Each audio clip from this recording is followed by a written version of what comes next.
Bienvenidas. Okay. Hola. Bienvenidas, comadres and friends, to our July 2020 teleconference. This is Karen Gonzalez, Las Comadres para las Americas Denver Book Club coordinator. We wish you and your familias health, safety, and love. We encourage you to put laughter into your life. Prayer and laughter help us relieve stress. I suspect we all need all the help we can get.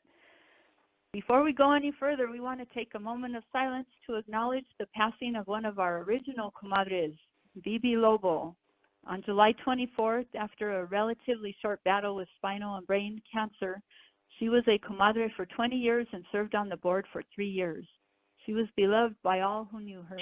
She will be sorely missed. May she rest in peace.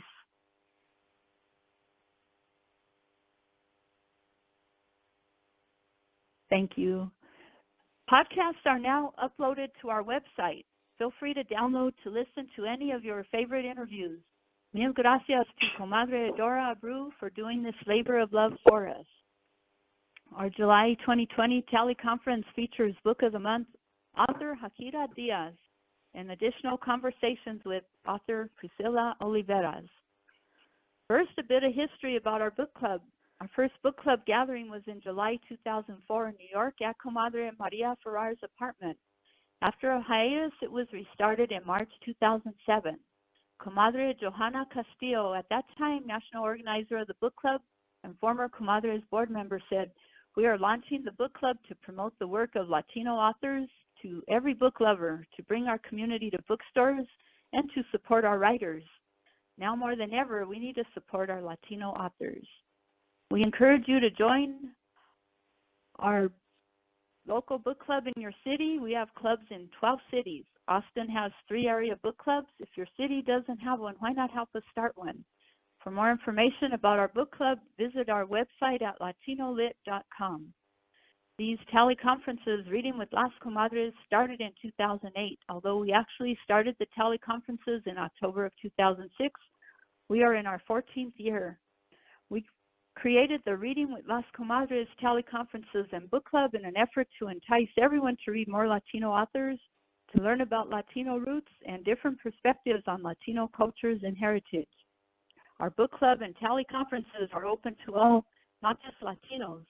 We are creating a space for everyone to explore the Latino writer's mind and soul as portrayed through the written word. So please invite others to join us. We are very grateful to the publishers, Algonquin Books and Zebra Kennington, for their support of this teleconference with free books. For more information about the authors and publishers, visit our website at latinolit.com. Our Book of the Month author, Jaquira Diaz, will be interviewed by Atlanta comadre Julia Abrantes. Our additional conversations with author Priscilla Oliveras will be interviewed by California comadre Julia Amante. About our Book of the Month author, Jaquira Diaz was born in Puerto Rico and raised in Miami.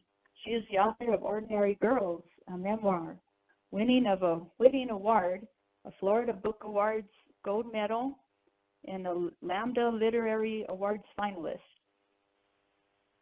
Oridnary Girls was a summer-fall 2019 Indies Introduced selection.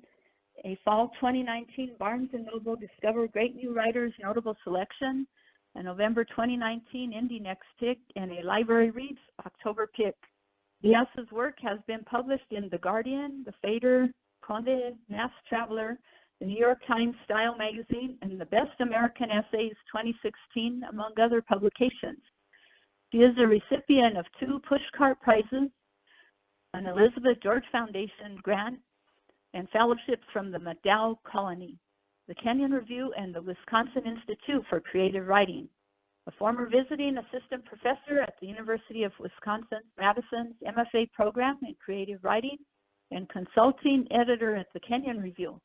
She splits her time between Montreal and Miami Beach with her partner, the writer Lars Horn. Her second book, I Am Deliberate, a novel, is forthcoming from Algonquin Books. Our interviewer, Comadre Julia, is a stalwart of Las Comadres, who for many years nourished our New York City comadrazos with love and passion. She is an avid reader and attends all book conferences possible to learn about books by Latinx authors and to share this info with our comadres, compadres, and friends. Julia and Edgar now live in Loganville, Georgia. Comadre Julia, take it away. Thank you, Karen. Gracias, Comadre Jaquira, for being with us tonight. Oh, gracias a ti. I'm excited. It's great to talk to you. Yes, yes. So for those who are listening in, why don't you tell them a little bit about your book, which is a memoir?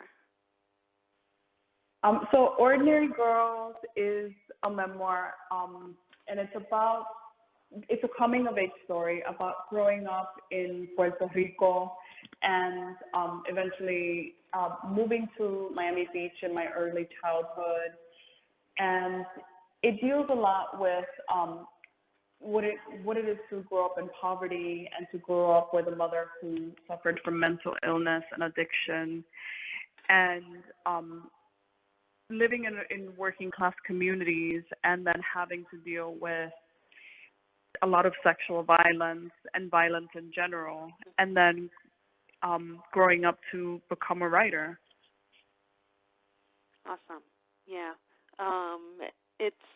It was a hard book to read for me because of the way I grew up. I grew up in poverty and in the projects, and I knew all about the razor blades in the hair and all that kind of stuff. And so a lot of times I had to put the book down. I don't know if that's PTSD coming back or whatever. But what made you sit down and say, I need to get this story out of me and onto paper? I'm sure this wasn't written overnight. Can you tell us a little bit about how that came to be? Yeah, part of it was I grew up loving books. I was a kid who loved to read, and I spent most of my childhood, because my father was a poet and he was somebody who loved books and was always reading. I grew up kind of thinking of books as like these magical, like something magical, and so I wanted to be a writer as early as my earliest memories have to do with loving to read and wanting so much to be a writer. I had no idea what that even meant, but I wanted to have something to do with creating books, and it became clear to me once I was reading. Once I saw that I could actually go out and pick out books for myself, I went to the librarian in Miami Beach and just asked for books, and I would read whatever the librarians recommended. Whatever they put in my hands, I would read. But all the books they gave me, they were always books written mostly by white men, and it was very clear that these writers weren't writing with me in mind, that they weren't writing for me. And I had this impression that to be a writer, I needed to be white and that I needed to be a man. And it wasn't until I read Esmeralda Santiago's When I Was Puerto Rican that I saw that we actually had a place in American publishing. And I read Sandra Cisneros' The House on Mango Street, and I thought, these are the kinds of stories that I want to tell. Yeah. And eventually it really became part of my mission, like part of my identity. I thought, I really need to write about people like me because I didn't really see myself in books. I couldn't find books that were about people like me, people who grew up in the projects, people who had grown up in poverty, Black and brown girls who were poor and queer, and about families. And part of what kept me writing was this drive. Like, I really wanted to see someone like myself in books. Writing about things that were traumatic, about sexual trauma, for me always felt like I also needed to take time away. I needed to take space. And so it took me a very long time to finally, first to decide that this would be a book, and then to write the book. It took about 12 years to write the book because I needed to take time, to take space, to actually work on other things. and take care of myself. Of course, of course. You mentioned your father and him being a poet, and in the book you talk a lot about how he was surrounded by an abundance of books. He was well-versed on political and socioeconomic issues. But then you also talk about him being a drug dealer. What circumstances, if you could share, led him to go into that life? Part of it was that we were so poor and he just couldn't feed his family. He had to stop taking classes. He was at the University of Puerto Rico and he got his associate's degree, and then he wanted to keep going to school, but he couldn't afford to take care of us, and there were no jobs. We lived in a community that was over-policed and where people struggled to get out, and it was meant to be temporary, and then we stayed longer and longer, and he did anything and everything he could to try to make money to get us out. And so the only thing that he could do was to sell drugs to make a little bit of money, and then he started saving and eventually got us out of there and made enough money so that we could leave Puerto Rico altogether. But in the beginning, it was definitely that he wanted to, lift us from poverty. And then as he started making more money, that completely changed. I mean, I've had a lot of conversations with my father about this, and part of it was that it became so easy to make money. And having spent most of his life, most of my life, most of his family, like his life as a father, raising his family in poverty, he just didn't want to go back there. Yeah. But my father was always a kind of man to me. Like I always saw him as someone who had dreams, but didn't really pursue them because he didn't think it was possible. Because all he did was work to take care of his family. Right. You mentioned on page 66, you described the better life, the experience of those who come to the U.S. for prosperity, and can you talk a little bit about that illusion? Yeah. So I don't know which chapter you're talking about, but part of the illusion for us was always we thought that we would get to the U.S. and that everything would change. I kind of resented when I was a kid the idea of having to start speaking English and not speak Spanish and, like going to a new school and things like that. But my father thought that he would bring us to Miami and that, that we would be doing better, that we would have a better place to live, a better house, that he'd have a better job, that he'd make money, that he'd have a car, like that he'd have a good life as a father, and that we'd have a lot of, access to other things that he had this idea of upward mobility, that we'd go to good schools and then that we'd have health insurance, all these things. And then eventually when we got to Miami, what ended up happening was the opposite. We had a few years that were really hard, where sometimes we didn't have enough money to pay the bills, so we didn't have power. We would get evicted because he was just barely scraping by. And it quickly became clear to all of us that it had been an illusion, that we came to Miami and we were worse off than we had been in Puerto Rico. I talk about how we lived, and we were so poor that we just slept on people's discarded furniture, because that's what we did for a very long time, and often we didn't have power, we didn't have groceries. It was hard. Yeah. It was really hard. I know that things, of course, are different in Puerto Rico than they are here, and I know we're talking about a different time period also, but and during the time in your teen years when you were back and forth in juvenile detention center and stuff like that, did social services ever come into the house and really try and get involved with your family situation? Yeah. Social services. So I went back and forth between my father's house and my father's apartment and my mother's apartment. After they were divorced. I was completely out of control, but I left my dad's house and then I would go to my mom's house, and then I left her house and I would go to my dad's house. Social services came into my mom's house so many times, more times than I can count.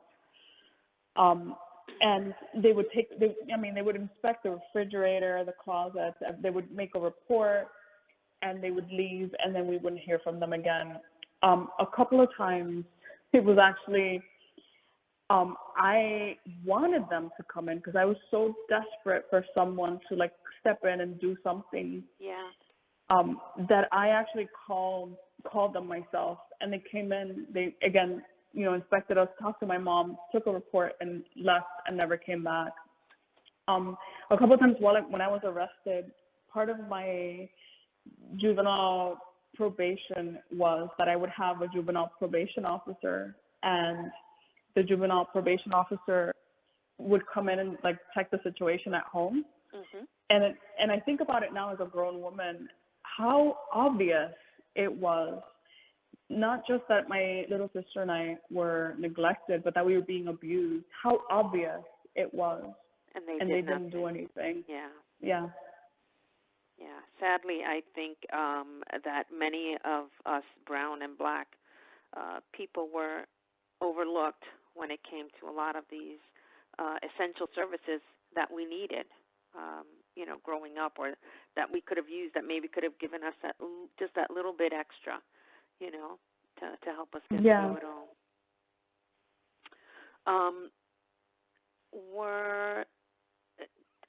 After you got through high school and you went to the Navy, and was there an adult role model or a mentor that helped you, inspired you to move on and, to get life together? There were so many. There were so many, but to be honest with you, it was just there were so many people who wanted to help me and who tried, and for a long time, I was unreachable. I couldn't really picture a life past my 17th, 18th birthday. I didn't really think that I would make it past my 18th birthday, and then I did, and then I joined the military in a lot of ways because I wanted so much to save myself. I wanted something to change my life. I wanted to not be on the streets. I wanted to make something of myself, but I didn't really believe that anybody cared. It wasn't until I was in the military for a short period, but it wasn't until I was there that I thought somebody actually expects something from me and expects me to succeed and sees me as a capable human being who can work hard and who deserves respect. And so it was in the military, as difficult as it was, because I dealt with a lot of homophobia, as difficult as that was, it was the first time in my life that I saw someone expecting something from me and somebody expecting me to be successful. And as far as adults, I saw, I had a boyfriend who was, my high school boyfriend, and I saw his family and how loving they were and how they loved each other and expressed it, and how they were so free giving their love, so freely and publicly loving each other. And I thought, that's what I want. I want a family that loves each other. I want love.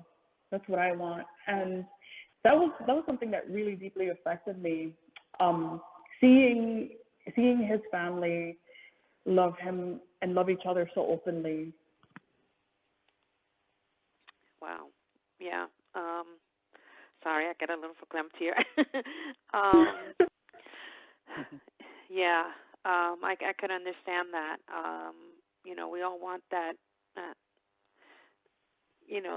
TV family, the one that's loving and caring, and that, it's all there. And it's wonderful when we see it, but it makes us look back at what, we've grown up with and what we were lacking in our lives, and how we hope that things get better. Okay, let me talk about, let's see. So in a sense, I got, after reading the entire book, that you knew or you understood at some point that you would stop the toxic pathology of your family, the toxic way that everyone was. And although you had issues when you were younger, you're on a better path right now. How are you feeling about that? About which part? About my life? No, about stopping stopping the cycle. Oh yeah. Stopping the cycle and getting yourself on a better path. Oh yeah, the cycle has stopped. I've been in therapy for a long time, mm-hmm. and I'm doing great. I mean, I have, after writing the book, I feel like something changed. Like I was already on a path, to a completely different life. I went to college, to graduate school. I was a professor. I was a writer. I was a journalist, and I was doing all these great things with my career. But I didn't really have a loving relationship. I had my family, and my relationship with my family was good. My mother and I now have a great relationship. We talk on the phone every day. Like a lot has healed, and I was on the way to recovery. But it was after finishing like the first draft of the book that I thought I need to get myself in therapy, because I can't just leave this unresolved. Right. So yeah, I suffer from depression and PTSD and anxiety and sometimes insomnia. So there's a lot. And then I met someone after ending a relationship, the relationship in the book with Cheito. After ending that relationship, I met someone and fell in love really for the first time in my life. And after that, I thought, this is what I've been waiting my whole life for. I am going to be 40 years old, and I have never been in love. And if I am going to make this work, something needs to change. Mm-hmm. And so I started seriously taking self-care and therapy and all of that very seriously. And so it's something that I have to work on every single day. It's not something that I can deal with once a week. I do therapy once a week, but I do feel like it's something that I have to work on every single day, not just, working on my relationship, but working on taking care of myself so that I am actually living a happy and meaningful life. Mm-hmm. And so that I can actually, I had a career so that I can actually enjoy my life and my career. And now I feel like I am the happiest I've ever been in my life. That's wonderful. I'm engaged, and my partner is wonderful, is also a writer. And I don't know what else there is to say. I feel like I wish that I had done this years and years ago, because I would have saved a lot of pain. I would have saved myself and, my ex-husband a lot of pain. Right. Well, I'm happy. I am very happy that you've been able to make this breakthrough, and you're engaged. Congratulations. Thank you. And that you have a wonderful relationship now with your mother. Is your father still around, and your siblings? Yeah. So my dad's still around. He's retired. My brother has a son, so my dad is home with him taking care of my nephew while my brother works. Everything is kind of, on hold because of COVID. Of course. But but yes, I'm very close to my family. They're all great. My sister lives abroad, and she's, she's doing wonderful. She's an academic and is also married. My mom is, she's still sick, but she's healthy, and she calls me every day. We talk every day. That's good. And I'm in the best place that I've been my whole life. And God willing, will continue to be in this place, because I feel like this is something, healing from trauma and dealing with mental illness, which is, something that's prevalent in my family. It's not something that you get over. You have to work with it and work on it every single day. Yeah. That's definitely for sure. And I think those who read your book it may empower them to do the exact same thing, to get themselves together, pull themselves up and keep it moving, I hope so. I hope that one of the things that they take from the book is the knowledge that it is possible, that you can have, right. that you can have a life that's filled with pain and trauma, and it is possible to be happy. It is possible to move past it and to live a meaningful life. Absolutely. It very much is. I wanted to mention in the last few minutes that we have here, you were one of the authors featured on Time Magazine's cover recently about America Must Change. Do you want to tell our listeners a little bit about that article that you wrote? Oh, thank you. Thank you for mentioning that. So America Must Change was the issue that came out on July 4th with Time Magazine. And I wrote about, part of what I wrote about is how some of us have always been in crisis, how for Black and brown people, we live our lives always thinking about what could possibly happen. And me personally, I wrote a little bit about how actually the day after my book launch in Miami, when I was driving home from an event after reading my book, I was pulled over by the police, and a cop, for no reason, just pulled me over because I guess he saw me in my car and thought I didn't belong in this wealthy suburb outside of Coral Gables.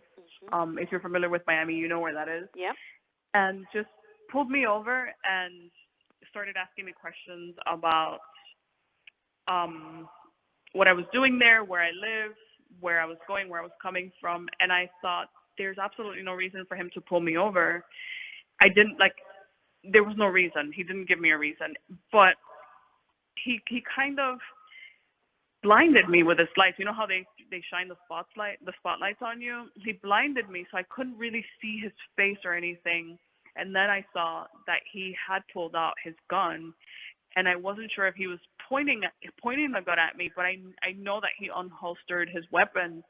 And part of what happened to me is that I froze. It was like an experience that I was kind of outside my body. But part of what I was writing about is how that reminded me of how we were taught to fear the police, where I grew up, where I spent my early childhood in El Caserío Padre Rivera. It was a community that was over-policed. We always had cops in and out raiding places, and how much of that was ingrained in us because it was a community that was mostly Black and brown, and we were, born into poverty, how much it felt like we didn't even own our spaces. Like we didn't own our homes, our apartments, where we lived. Like they always had access to our, our apartments, but also to us. Right. And also part of the article was about navigating the world as me, as a Latina who is a Black Puerto Rican, but doesn't really look visibly Black. My father is Black, my mother is white, and how much of the way I navigate the world is affected depending on how people perceive me, whether or not they perceive me as Black, and whether or not I'm racialized, and where in the world I am. Yeah, it was a great article and a great series of articles for those listening in, if you haven't read it, you definitely should try and get a copy of that Time magazine, as she said, dated July 4th, July 5th. Yep. And then finally, your second book that's coming out, I Am Deliberate. You want to tell us about that? Oh, I can't tell you a lot, but I can tell you that it's actually based. It's fictional, but it's based on the Time magazine article. The Time magazine article also mentions a story of Rey El Chino, who was a man who was very close to my father, and he grew up in our neighborhood, and he was killed by the police. And this novel is kind of the story of a girl who grows up in the aftermath of this killing and what happens in the world, in the aftermath of Rey El Chino's death, what happens to this girl, but also to the other people in the community. And that's all I can say. Okay, that's plenty. That's plenty. Comadre, thank you so much for spending the time with us this evening. And we look forward to your future works, and hopefully one day we'll get to meet. Oh, thank you so much for having me. Okay. Comadre Karen? Yes, okay.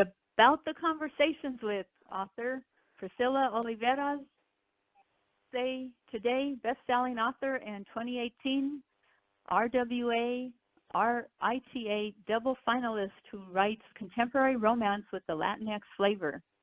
Proud of her Puerto Rican Mexican heritage, she strives to bring authenticity to her novels by sharing her Latinx culture with readers. She and her work have earned praise from the Oprah magazine, Washington Post, New York Times, Entertainment Weekly, Publishers Weekly, and Booklist, amongst others. Priscilla earned her MFA in writing popular fiction from Seton Hill University and currently serves as adjunct faculty in the program and teaches the online class Romance Writing for Ed2Go. While she's a devotee of the romance genre, Priscilla's also a sports fan, beach lover, and Zumba aficionado, who often practices the art of napping in her backyard hammock. Our interviewer is an author in her own right. Julia Amante is a multi-published women's fiction author and a professor at California State University, San Bernardino. Julia is passionate about writing and reading books that reflect the flavor and rhythm of Latino communities in the U.S. She is also the book club coordinator for the Inland Empire Las Comadres Book Club in California. Comadre Julia, take it away. All right. Hi, Priscilla. How are you doing? I'm doing well. Thanks so much for the invitation to chat tonight. Oh, you're welcome. I'm very excited to chat tonight. I really enjoyed Island Affair. A lot of fun. Makes me want to go to the Keys. Thank you.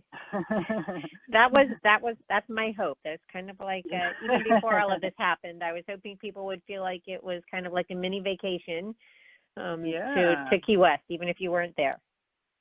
Yes, well, it's definitely on my bucket list now. So, okay, so let's go ahead and talk a little bit about Island Affair. If you can just give us a little, maybe a little synopsis about what the story's about. Sure. I think just a quick little blurb. It is a fake relationship romance. That's a common trope within the romance genre. I kind of sold the series to my editor and to my publisher with the tagline. It's the whole series, and so this book, Island Affair, is kind of a mashup of the familia drama and the emotions that you might find in the show This Is Us, along with the family ties that you often see in that show Blue Bloods, if they were NYFD instead of the police department, because the Navarro familia, the Cuban familia that's kind of leading the series, they're all firefighter paramedics who in and around Key West and in the Monroe County. So it's kind of like a This Is Us and Blue Bloods. And book one adds that rom-com movie called Wedding Date, where she kind of hires a guy to go with her to be her date for a family wedding. that's kind of what Island Affair is. So it's the story about what happens when a savvy social media influencer named Sarah arrives in Key West for a week-long vacation with her family that she knows is just going to be a little testy because she has never quite fit in with her family. Only she arrives and she gets a phone call from her boyfriend that he's decided to no-show. And so he kind of leaves her hanging. And she meets Luis Navarro, who is a local firefighter, obviously like really hunky guy, and he's got some unwanted time on his hands because of a personal issue that's affecting his job or his work on the job. And so his captain has basically said, look, you've got time off, you've got a week, I don't want to see you in the station for the next 7 days. You got to get your head on straight. So he's got some time to kill, and he totally doesn't want to think about his problems.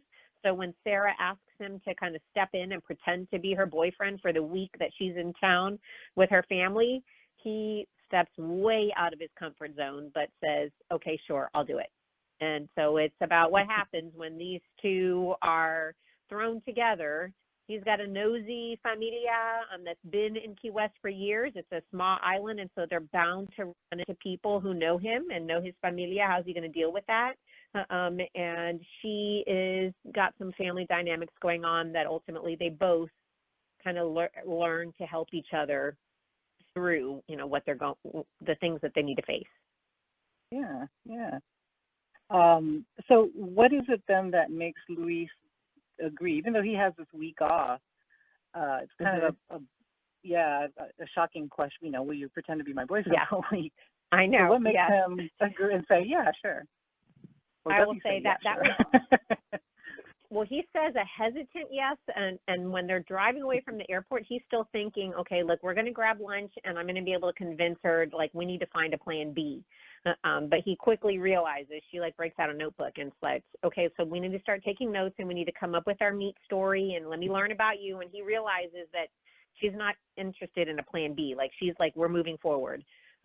He has a really strong savior complex, which is good.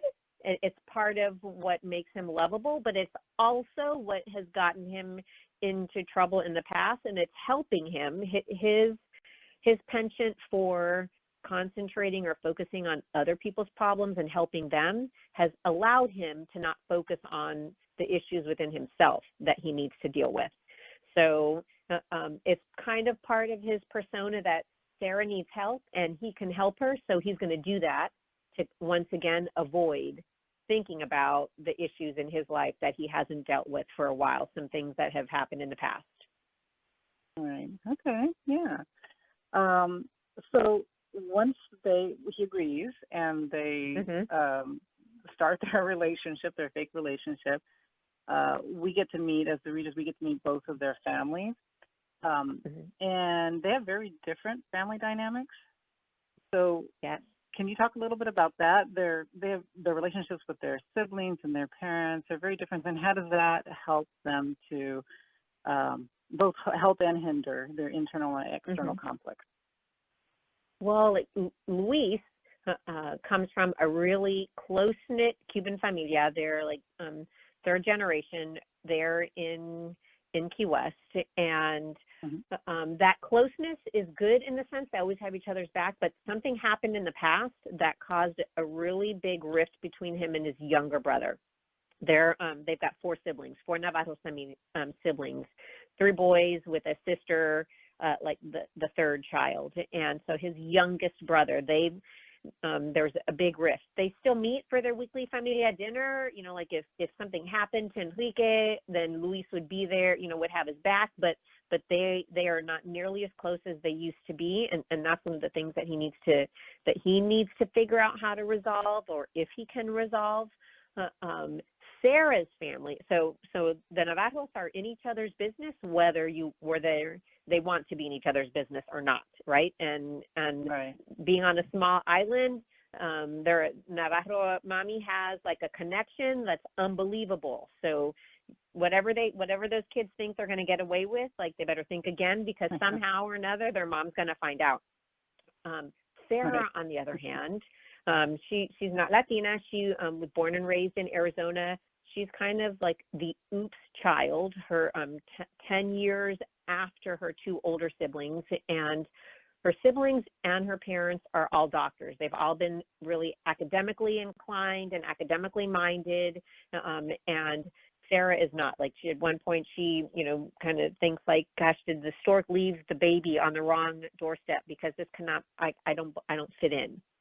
And that has been an issue for her growing up, that she feels disconnected with her parents and with her siblings. And that disconnection, and overhearing a conversation with her mother talking with someone else, kind of a little disparaging about Sarah being different, has really affected her psyche. And Sarah is in recovery with OSFED. It's OSFED, which stands for Other Specified Feeding and Eating Disorder.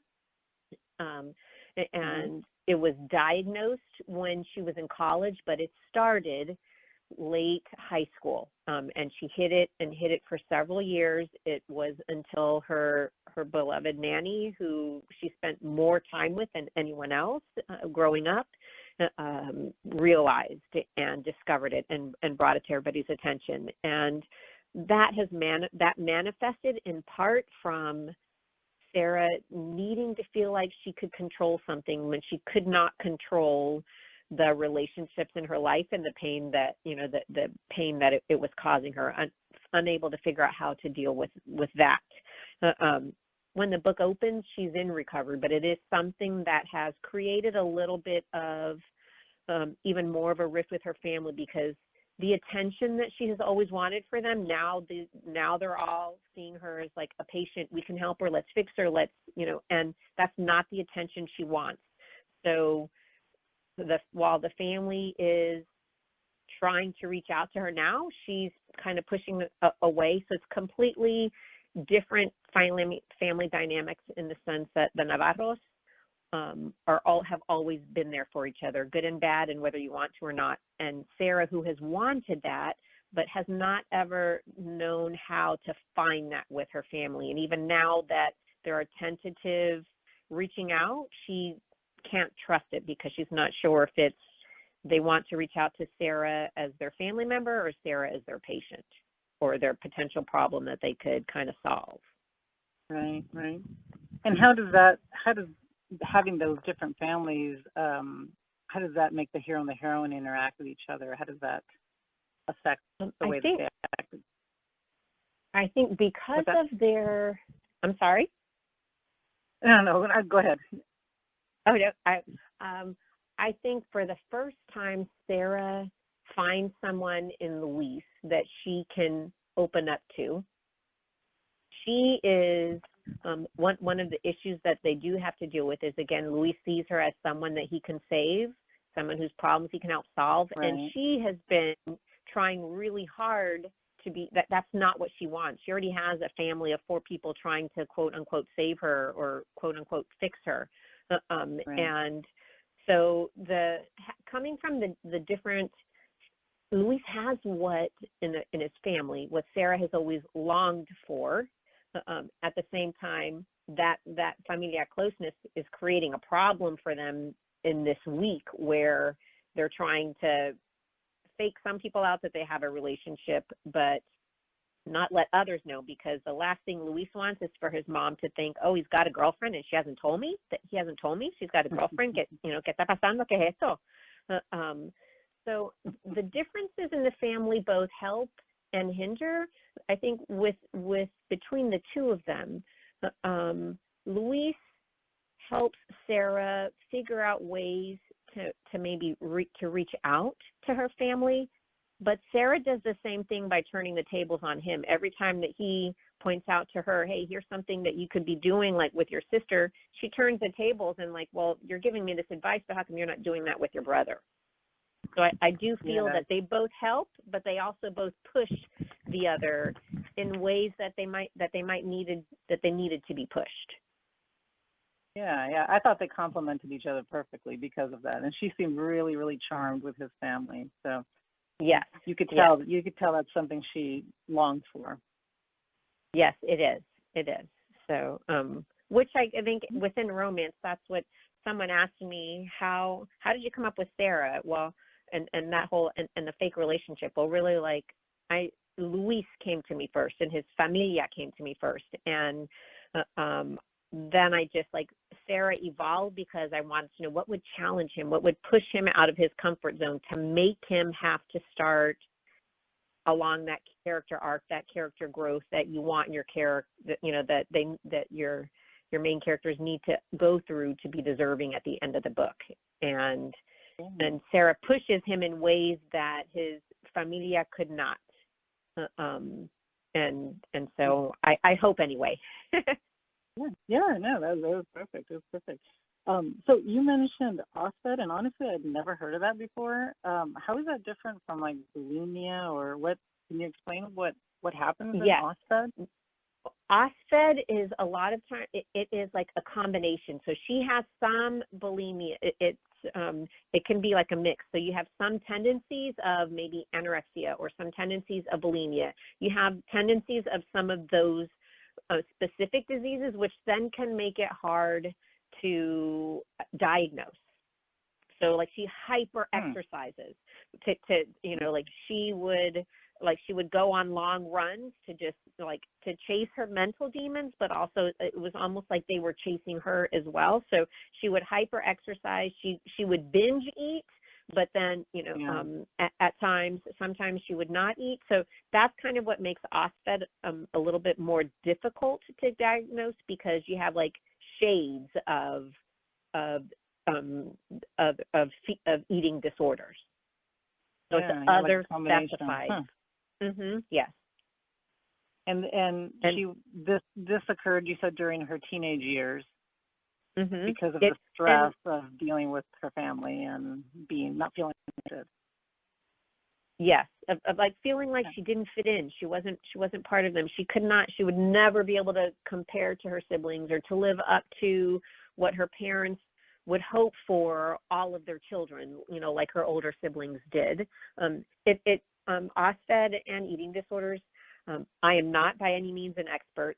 I listened to hours and hours of podcasts and read countless, a lot of information online. I listened to podcasts for those who were dealing with eating disorders, as well as family members who had loved ones that had eating disorders, so that I could also try to learn and put myself like in Sarah's parents and her siblings' shoes, so that I could try to understand them a little better, even though I don't have their point of view on the page. I wanted to make sure that their actions would ring true. I just really wanted to try very hard to be respectful of those who are dealing or have dealt with either the disease themselves or with loved ones that have the disease. Okay. Yeah, thank you. Yeah, no, I'd never heard of that. So that was very interesting to me, and I actually looked it up. I'm like, wait, is this bulimia? What is it? Okay. All right, so we're gonna. I know we're short on time, so I'm gonna go to the end of the book. So they go through the relationship for that week, and then there's a surprise twist that was interesting, and I'm not going to say it because I don't want to give away the twist if you don't want to, but you're welcome to. Sure. But I felt that it did force Sarah to kind of become the heroine that she was supposed to be. Yeah. So maybe you talk a little bit about that. Like, how does this, kind of facing this in your face kind of thing that happens? How does that force her? Okay. I'm not going to say what happens, but I will say I felt that needed to happen because the whole week, even though her relationship, she and Luis get, what they experience together is true and real. To the others, there was still like a layer of fakeness, and so that little twist, I thought it needed to happen because it like ripped everything off. And what Sarah needed to do was to in order for her to really kind of bridge that gap between herself and her siblings and her parents, she needed to be completely truthful with them, instead of hiding it and being hurt by it. And so what happens forces her to then just like lay it all out on the line, what she's done and how she's felt, and instead of trying to kind of buck up in front of them and I've got this and I'm strong. And I don't feel that to me, that was kind of like the last little bit of her being able to come completely into her own, was being completely truthful without any veneer of fakeness at all over her feelings and over her past feelings and her current ones, like where she was right now. I felt that needed to happen. So that's why I added that twist there. It was great. I thought she grew up. I was like, I like that. I thought, okay, now she's, good. like you Thank said, you. She grew up and she accepts herself and she wasn't hiding behind anything anymore. It's like, this is who I am. Mm-hmm. So it was great. Thank you. Okay, so I noticed at the very end there we get a little teaser saying that there is a second book coming. In the Keys to Love series. Yeah. Can you tell us a little bit about that and what's coming Sure. up? Yes. I envision it as a 3-book series because of the Navarro siblings. The oldest is already married, right? Then you have Luis and Island Affairs, his story. Book 2 is called Anchored, like a boat anchor, so Anchored Hearts. And that is, right now, it's scheduled for May 2021 release. And that is Ana Maria's romance, so the sister. It is, it's a second chance romance. That's another romance genre trope. So it's a second chance romance. This one is, and you hear a little bit about him, but this is her high school sweetheart, Alejandro, who, when they graduated after high school, the two of them were supposed to go off together to like go tour, backpack and stuff around Europe. And Alejandro left and Ana Maria stayed behind for a reason. And she never joined him and he never came back home. And so he is forced back home, recovery. He's got an injury and he's forced to come back home while he is recovering. And obviously there's a lot of mommy meddling. Ana Maria's mom and Alejandro's mom are close friends, and they would love for their kids to get back together. Something that neither one of course, Alejandro and Ana Maria at the beginning are like, hell no. So it is Anchored Hearts, and Alejandro is a well-known commercial and adventure photographer. So it's their second chance romance. And then I have plans for book 3 that would be Enrique's romance. And in book 2, in Anchored Hearts, you get to meet, later in the book, you get to meet his potential love interest as well. She shows up. Wow, awesome. I'm very excited. I can't wait to read that. Thank you. I just got revisions, so I'm working on revisions for Ana Maria's story. Ooh, awesome. I really liked her too, so it's going to be great. I have one more. I'm going to try to squeeze in one more question because I think I've got like 2 minutes left. Do I? No, we really need to get going. Oh, darn. Okay. Well, it was great talking to you, Priscilla. Yes, it was good to chat with you. Thanks so much. Karen? Thank you. Comadres, Jaquira, Priscilla, Julia, we are so grateful for the insightful interviews and for spending time with us this evening. We enjoyed the sharing of perspectives and insights from your work and your life. We treasure the opportunity to learn about you, and we feel more connected to you. We thank publishers Algonquin and Zebra Kensington for their support of this Cali conference and for their generous gift of books for early winners of early registration. We thank our audience for taking the time to join us for this Cali conference, and thank you for those that submitted questions.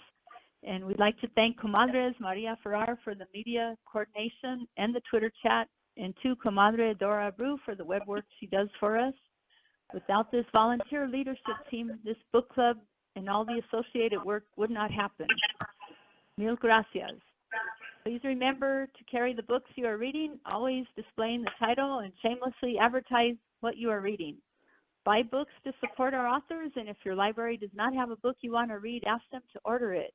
And please attend your local book club meetings and bring a friend or two. Remember, it's open to everyone, men and women, and not just Latinos. Our book of the month for August is The Taste of Sugar by Maricel Vera. Our teleconference will be held on Monday, August 31st. We are confirming the title for our additional conversations with and should be able to share that with you in the coming days. Look for the teleconference registration announcement coming soon. Mil gracias to all. Stay safe. Y buenas noches. Buenas noches. Buenas noches. Buenas noches. Mil gracias. Gracias.